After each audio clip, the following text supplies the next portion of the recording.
We now cast our eyes up the broad avenue, in the direction we were going, only to see it crowded with saints and angels bound for the great convocation at the throne.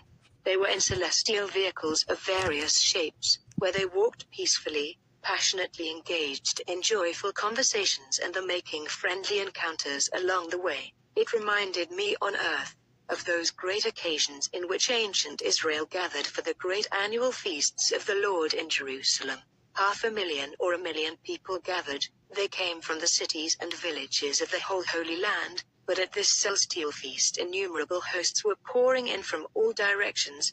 They were those who had been gathered from all the kingdoms, from all the languages, from all the tribes, from all the peoples of the earth, Jews and non-Jews. No such gatherings have ever gathered in the world for any purpose as was gathering here. But this time we were so close to the throne that great waves of light and glory flashed like lightning in every direction. An earthly sunrise on a bright June morning is but a faint picture of this glory. We were still several kilometers away from the throne, but the buildings, the houses, and the palaces were of a magnificence and a refinement of indescribable beauty. On both sides of this very broad avenue were the magnificent dwellings built in the early ages of heaven itself.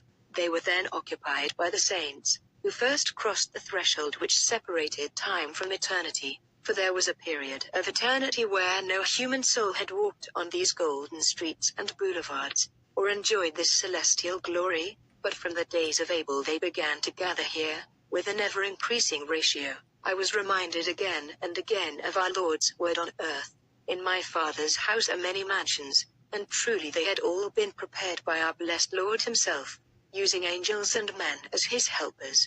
There were also very large and spacious mansions, more especially for the angels, as I was told, where they congregate and worship God and where they receive the divine commandments and orders, from which they fly on their missions of love to the world of sin and sorrow. Lovely fountains were gushing up their silvery streams of life, in the midst of the streets, and with the golden goblet of this holy sanctuary we were constantly refreshing ourselves, for the chariot was moving very slowly. Enoch now said, "We are almost to the southern entrance," and with a signal we all arose in the chariot and stood to our feet.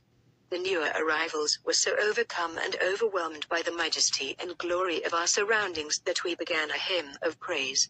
When we had finished the hymn, we all knelt upon the seats of the chariot and poured forth our praise to God, and shouted and said, "O throne of God,